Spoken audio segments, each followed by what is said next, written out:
ಶರಸ್ಕರ ಶರಣು ನಮಸ್ಕಾರ ಎಲ್ರಿಗೂ ಯಾನ ಮನ ಜ್ಞಾನ ಜನತೆಗೆ ನಾನು ನಿಮ್ಮ ಸ್ಯಾನ್ಯಾನ ಎಲ್ಲ ಹೇಗಿದ್ದೀರಾ ಎಲ್ಲ ಆರಾಮಿರ್ರಿ ಅಂತ ಹೇಳ್ತಾ ಬನ್ನಿ ಇವತ್ತಿನ ಸಂಚಿಕೆ ಶುರು ಮಾಡೋಣ. ಶುರು ಮಾಡೋಕ್ಕೂ ಮುಂಚೆ ಎರಡು ಸ್ಥಳದ ಬಗ್ಗೆ ಹೇಳ್ತೀನಿ. ಏನಪ್ಪ ಅಂದರೆ ಬ್ರೆಕನ್ ಟೆಕ್ಸಸ್ ಹೌಸ್ ಕೇವಲ್ಲಿ ಸುಮಾರು 15 ಮಿಲಿಯನ್ಗಳಷ್ಟು ಬಾವುಲಿಗಳಿದ್ದಾವೆ. ಸೌತ್ ಅವನಿ ಕಾಂಗ್ರೆಸ್ ಬ್ರಿಡ್ಜಲ್ಲಿ ಸುಮಾರು ಮಿಲಿಯನ್ಗಳಷ್ಟು ಬಾವುಲಿಗಳಿದ್ದಾವೆ.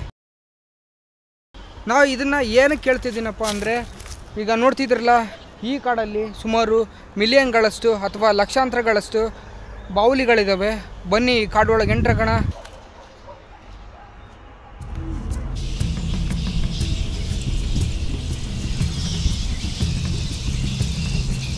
ಈಗೇನು ನೋಡ್ತಿದ್ರಿ ಈ ಕಾಡಲ್ಲಿ ಲಕ್ಷಾಂತರ ಬಾವುಲಿಗಳಿದ್ದಾವೆ.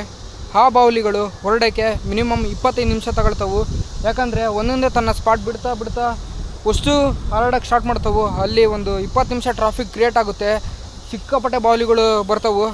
ಹಂಗೆ ಹೊಡ್ತಾ ತನ್ನ ಜಾಗನ ಖಾಲಿ ಮಾಡ್ತಾ ಏನಿಲ್ಲ ಅಂದರೂ 20ರಿಂದ 25 ನಿಮಿಷ ಟೈಮ್ ತಗೊಳುತ್ತೆ. ನಂತರ ಈ ಇಡೀ ಪೂರ್ತಿ ಕಾಡು ಖಾಲಿ ಆಗುತ್ತೆ. ಇದರೊಳಗಡೆ ಎಂಟ್ರ್ ಆಗ್ತಿದ್ದೀನಿ ಈಗ. ಹಾಗೆ ಈ ಬಾವುಲಿಗಳು ಕಂಡ್ರೆ ಜನರು ತುಂಬ ಹೆದರ್ತಾರೆ. ಈ ಬಾವುಲಿಗಳು ಹೆದರಂಥದ್ದೇನಿಲ್ಲ. ಈ ಬಾವುಲಿಗಳು ಮನುಷ್ಯನಿಗೆ ತೊಂದರೆ ಮಾಡೋದಿಲ್ಲ. ಹಾಗೆ ಮನುಷ್ಯನಿಗೆ ಸ್ನೇಹಿತ ಅಂತಲೇ ಹೇಳ್ಬೋದು. ಯಾಕಂದರೆ ಈ ಬಾವುಲಿಗಳು ದಿನಕ್ಕೇನಿಲ್ಲ ಅಂದರೂ 2000ದಿಂದ ಹಿಡಿದು 6000 ಕ್ರಿಮಿಕೀಟಗಳನ್ನು ತಿನ್ನುತ್ತೆ. ಹಾಗಾಗಿ ಈ ಬಾವುಲಿಗಳು ರೈತನಿಗೆ ಸ್ನೇಹಿತನೇ ಅಂತ ಹೇಳ್ಬೋದು. ಈ ಬಾವುಲಿಗಳು ತಿಂದು ಬಿಟ್ಟಿರುವ ಇಕ್ಕೆಯಲ್ಲಿ ಪೊಟ್ಯಾಷಿಯಂ ನೈಟ್ರೇಟ್ ಹೇರಳವಾಗಿರುತ್ತೆ. ಇಕ್ಕೆಗೆ ಗ್ವಾನಿ ಅಂತ ಕರೀತಾರೆ. ಆ ಗ್ವಾನಿಯಿಂದ ಗನ್ ಪೌಡರ್ ತಯಾರಿಸ್ತಾರೆ. ಸಿಡಿಮದ್ದುಗಳಿಗೆ ಬೇಕಾಗಿರೋ ಕೆಮಿಕಲ್ಸ್ ಅದರಲ್ಲಿರುತ್ತೆ. ಮದ್ದುಗಳನ್ನು ತಯಾರಿಸೋಕ್ಕೆ ಆ ಗ್ವಾನಿಯನ್ನು ಬಳಸ್ತಾರೆ. 60 ಡೆಸಿಮಲ್ ಹಿಡಿದು 160 ಡೆಸಿಮಲ್ವರೆಗೂ ತನ್ನ ತರಂಗವನ್ನು ಹೊರಡಿಸಿರುತ್ತೆ. 40,000ರಿಂದ ಹಿಡಿದು 1,00,000 ಫ್ರೀಕ್ವೆನ್ಸಿನ ಹೊರಡಿಸುತ್ತೆ. ಅದರ ಕಾಲು ನೋಡ್ರಿ ಹೇಗಿದಾವು. ಇಲ್ಲೂ ಕೂಡ ನೋಡ್ಬೋದು ನೀವು ಹೆಂಗಿದೆ ಅಂತ. ಹಲ್ಲು ಕಾಣ್ತಿದೆ ನೋಡ್ರಿ, ಹಲ್ಲು ಹೆಂಗಿದೆ. ತುಂಬ ತೀಕ್ಷ್ಣವಾಗಿರುತ್ತೆ ಇದರ ದೃಷ್ಟಿ. ಹಾಗೆ ಇವು ಹೇಗೆ ಬೆಟ್ಟಾಡ್ತಾವೆ ಅಂದರೆ ತಾನು ಹೊರಡಿಸಿರುವ ಧ್ವನಿಯ ಮುಖಾಂತರ ನಂತರ ಬಂದ ಪ್ರತಿಫಲನದಿಂದ ಧ್ವನಿಯನ್ನು ಗ್ರಹಿಸಿ ಸುತ್ತಮುತ್ತ ಏನಿದೆ ಅಂತ ತನ್ನ ಮೆದುಳಿಗೆ ಸಂಸ್ಕರಿಸಿ ಸುತ್ತಮುತ್ತ ಇರುವ ಚಿತ್ರಣವನ್ನು ಅರ್ಥೈಸಿಕೊಳ್ಳುತ್ತೆ. ಹಾಗೆ ಈ ಬಾವುಲಿಗಳು ಪ್ರತಿನಿತ್ಯ 100 ಕಿಲೋಮೀಟರ್ ಚಲಿಸ್ತವು. ಹಾಗೆ ಗಂಟೆಗೆ 150ರಿಂದ 160 ಕಿಲೋಮೀಟರ್ ಚಲಿಸ್ತವು.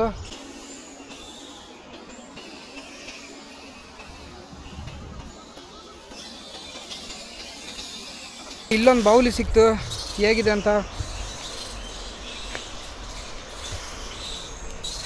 ಇದ್ರ ಹಲ್ಲು ನೋಡ್ರಿ ಹೇಗಿದೆ, ಬೆಲ್ ಬರ್ತದೆ. ನಾನು ಲೈಫಲ್ಲೇ ಈ ಥರ ಡಾಕ್ಯುಮೆಂಟ್ರಿ ಮಾಡ್ತೀನಿ ಅಂದ್ಕೊಂಡಿರಲಿಲ್ಲ. ಬಾವುಲಿ ಕಂಡ್ರೆ ತುಂಬ ಹೆದರ್ತಾರೆ. ಆದರೆ ನಮ್ಮ ದೇಶದಲ್ಲಿರೋ ಬಾವುಲಿಗಳು ಯಾವುದೇ ರೀತಿ ಹಾನಿ ಮಾಡಲ್ಲ. ಆದರೆ 3 ಪ್ರಭೇದದ ಬಾವುಲಿಗಳಿದ್ದಾವೆ. ಅದ್ರಾಗ ಒಂದು ಪ್ರಭೇದ ವ್ಯಾಂಪೈರ್ ಬ್ಯಾಟ್ಸು ರಕ್ತ ಇರುತ್ತೆ, ಅದಕ್ಕೋಸ್ಕರ ಹೆದರ್ತಾರೆ. ಆದರೆ ಆ ಬಾವುಲಿಗಳು ನಮ್ಮಲ್ಲಿಲ್ಲ. ಇರಿಟೇಟ್ ಆಗ್ತಿದೆ, ಇಲ್ಲಿ ಇರೋಕ್ಕಾಗ್ತಿಲ್ಲ ನನಗೆ. ಹಾಗೆ ಪ್ರತಿಯೊಂದು ರಾಜ್ಯದಲ್ಲಿ 128 ಥರ ಬಾವುಲಿಯ ಪ್ರಭೇದಗಳಿವೆ. ವಿಶ್ವದಲ್ಲಿ 1400 ಬಾವುಲಿಯ ಪ್ರಭೇದಗಳಿವೆ. ಬನ್ನಿ ಇಲ್ಲಿಂದ ಹೋಗೋಣ.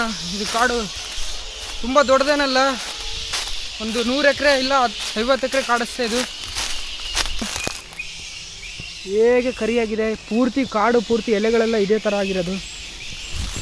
ಪೊಟ್ಯಾಷಿಯಂ ನೈಟ್ರೇಟ್ ಇರೋ ಕಾರಣ ಅವು ತಿಂದು ಬಿಟ್ಟಿರೋ ಇಕ್ಕೆಯಿಂದ ಹೀಗಾಗುತ್ತೆ. ಅವು ತಿಂದುಬಿಟ್ಟಿರೋ ಇಕ್ಕೆಗೆ ಗ್ವಾನಿ ಅಂತ ಕರೀತಾರೆ.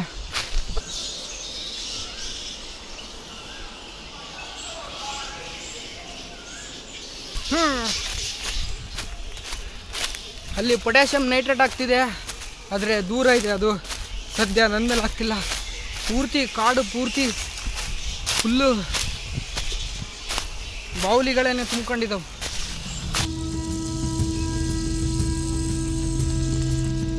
ಇಡೀ ಕಾಡು ಪೂರ್ತಿ ಅವೇ ಬಾವುಲಿಗಳಿವೆ. ಇಲ್ಲಿಂದ ಹೊರಗೆ ಹೋಗೋಣ, ಇರೋಕ್ಕಾಗ್ತಿಲ್ಲ ಇಲ್ಲಿ. ಆದರೆ ಈ ಬಾವುಲಿಗಳು ರೈತನಿಗೆ ಸ್ನೇಹಿತನೇ ಅಂತ ಹೇಳ್ಬೋದು. ಯಾಕಂದರೆ ರೈತ ಬೆಳೆಯುವ ಟೈಮಲ್ಲಿ ಸುಮಾರಷ್ಟು ಸಾವಯವ ಗೊಬ್ಬರ ಹೊಲಕ್ಕೆ ಹೊಡಿತಿರ್ತಾನೆ. ಯಾಕಂದರೆ ಕ್ರಿಮಿಕೀಟಗಳು ನಾಶ ಮಾಡೋದಕ್ಕೋಸ್ಕರ. ಆದರೆ ಈ ಬ್ಯಾಟ್ಗಳು ರೈತನ ಸ್ನೇಹಿತ ಅನ್ಬೋದು. ದಿನಕ್ಕೆ 2000ದಿಂದ 6000 ಕ್ರಿಮಿಕೀಟಗಳನ್ನು ತಿಂತವು.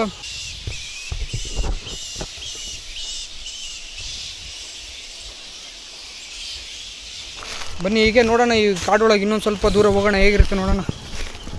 ಇಲ್ಲೆಲ್ಲ ಸುತ್ತು ಅವೇ ಬಾವುಲಿಗಳಿರೋದು. ಬಾಯಿಲ್ಲ ಒಂಥರ ಆಯಿತು ವಿಷ.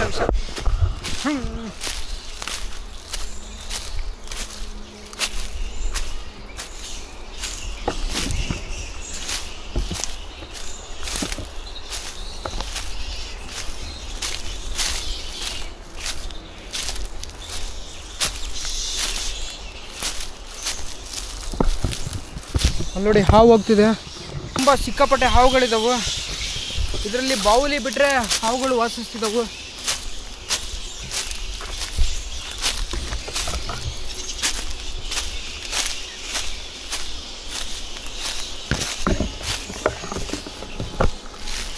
ಈ ಬಾವುಲಿಗಳು ತಿಂದು ಬಿಟ್ಟಿರೋ ಇಕ್ಕೆಗಳಿಂದ ಫುಲ್ಲು ಎಲೆಗಳೆಲ್ಲ ಕರ್ರಿಗೆ ಆಗುತ್ತೆ. ಈ ಬಾವುಲಿಗಳು ಆಗಲ್ಲ, ಉಲ್ಟಾ ನೇತಾಡ್ತಾವು. ಯಾಕಂದರೆ ತೂಕ ಕಡಿಮೆ ಇರೋದ್ರಿಂದ ಗ್ರಾವಿಟೇಷನಲ್ ಪವರು ಅಷ್ಟೊಂದು ಸಮಸ್ಯೆ ಉಂಟು ಮಾಡಲ್ಲ. ಹಾಗೆ ಈಸಿಯಾಗಿ ರಕ್ತ ಚಲನೆ ಆಗುತ್ತೆ. ರಕ್ತ ಚಲನೆಗೆ ಯಾವುದೇ ರೀತಿ ತೊಂದರೆ ಆಗಲ್ಲ. ಅದಕ್ಕೆ ಬಾವುಲಿಗಳು ಉಲ್ಟಾ ನೇತಾಡ್ತವು. ಈ ಬಾವುಲಿಗಳು 10 ರಿಂದ 20 ವರ್ಷ ಮಾತ್ರ ಬದುಕ್ತವೆ. ಆದರೆ ಇನ್ನೂ ಮಿಲಿಯನ್ ಗಟ್ಟಲೆ ವರ್ಷ ಹಿಂದೆ ಹೋದರೆ ಆ ಬಾವುಲಿಗಳು 20 ರಿಂದ 40 ವರ್ಷ ಬದುಕ್ತಿದ್ವು. ಇಲ್ಲೇನಿಲ್ಲಂದ್ರೂ ಮಿಲಿಯನ್ಗಳಷ್ಟು ಬ್ಯಾಟ್ ಇದಾವೆ ಅಂತಲೇ ಹೇಳ್ಬೋದು. ನೀವು ನೋಡ್ಬೋದು ಅಲ್ಲಿ ಮೇಲ್ಗಡೆ ಇದಾವೆ. ಸರಿಯಾಗಿ ಗಮನಿಸಿ, ಇಲ್ಲಿರೋದೆಲ್ಲ ಬಾವುಲಿಗಳೇ.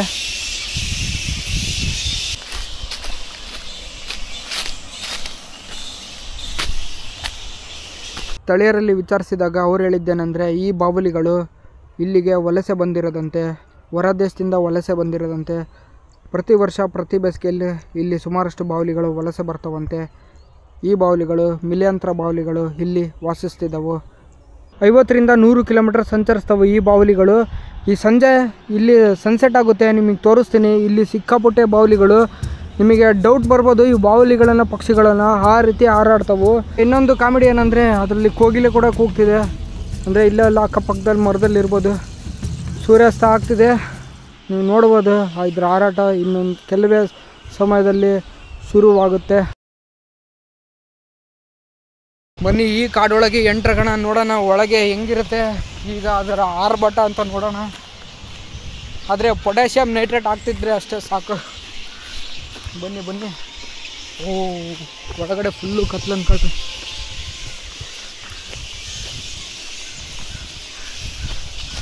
ಇವತ್ತಿನ ವಂಡರ್ಫುಲ್ ಸಂಚಿಕೆ 7 ಗಂಟೆ ಸರಿಯಾಗಿ ನೋಡ್ಬೋದು.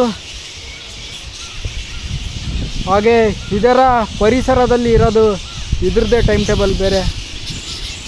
ಎಲ್ಲ ಪಕ್ಷಿಗಳು ಸಂಜೆ ಬಂದು ಗೂಡಿಗೆ ಸೇರ್ತವೆ. ಅಂದರೂ ಸ್ವಲ್ಪ ಭಯ ಆಗ್ತಿದೆ. ಅಂದರೆ ಈ ಕಾಡಲ್ಲಿ ಪ್ರಾಣಿಗಳೇನಿಲ್ಲ, ನಾನೇ ಒಂದು ದೊಡ್ಡ ಪ್ರಾಣಿ. ಈಗ ಒಳಗಡೆ ಫುಲ್ಲು ಕತ್ಲು ಆವರಿಸಿದೆ. ಈ ಡಾಕ್ಯುಮೆಂಟ್ರಿ ವಂಡರ್ಫುಲ್ ಡಾಕ್ಯುಮೆಂಟ್ರಿ ಅನ್ಕೋಬೋದು. ಒಳಗಡೆ ಶಬ್ದ ಫುಲ್ಲು ಇರಿಟೇಟ್ ಆಗೈತೆ ಅನ್ಕೊಳ್ರಿ. ಇನ್ನು ಮುಂದೆ ಹೋಗೋದ್ರಾಗ ಅರ್ಥ ಇಲ್ಲ, ಫುಲ್ಲು ಕತ್ಲಾಗಿದೆ.